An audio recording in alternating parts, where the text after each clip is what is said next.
So today we're gonna go over equipment for the deadlift. So one of the defining characteristics of the deadlift is that it requires almost no equipment.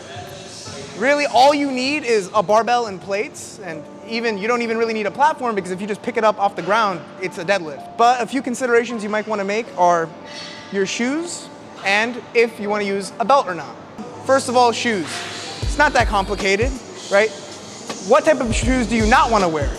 You don't want to wear running shoes or anything with a lot of padding, because even though it's really comfortable for walking around, it's really poor for force transfer into the ground. Imagine if you were standing on a pillow and trying to lift, all of the force would have to transfer into the pillow before it transfers into the ground, and you're not lifting as well that way. It's also less stable. Any type of shoe, usually what I recommend is either Converse or Vans, mostly just because everybody already has one of those. But any type of shoe that has a thin sole with not a lot of padding. There are shoes that are made specifically for deadlifting. This is an example. This is a pair of Sabos.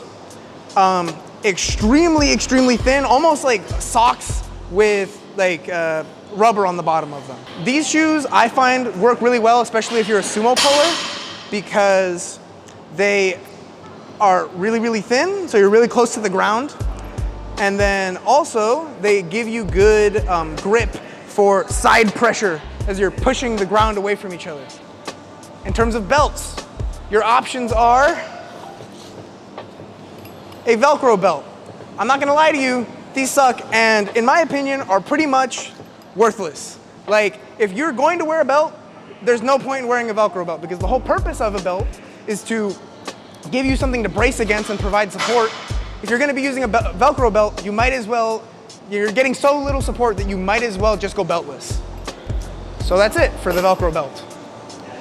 Other options, you get an actual leather belt. So generally, there's two types. You can get prong, or you can get buckle, or lever belts they're called. The main differences are that a lever belt snaps into place like this. I'm not gonna lie to you, lever belts are just straight up easier to put on and take off. Buckle belts, however, have the added advantage of being super cool to look at, because you get to feel like a G when you buckle up your nice powerlifting belt. And then there are these tapered weightlifting belts. Personally, so first of all, you're not allowed to use these in most federations for powerlifting, but just for general use, I also think they're worthless. You generally want something that is wider so that you actually have a larger base to brace against. Some people like using these, especially for active, like movement sort of stuff, but for deadlift, like, you know, like cleans and jerks, for example, the Olympic lifts, just because it gives them a little bit more freedom of movement.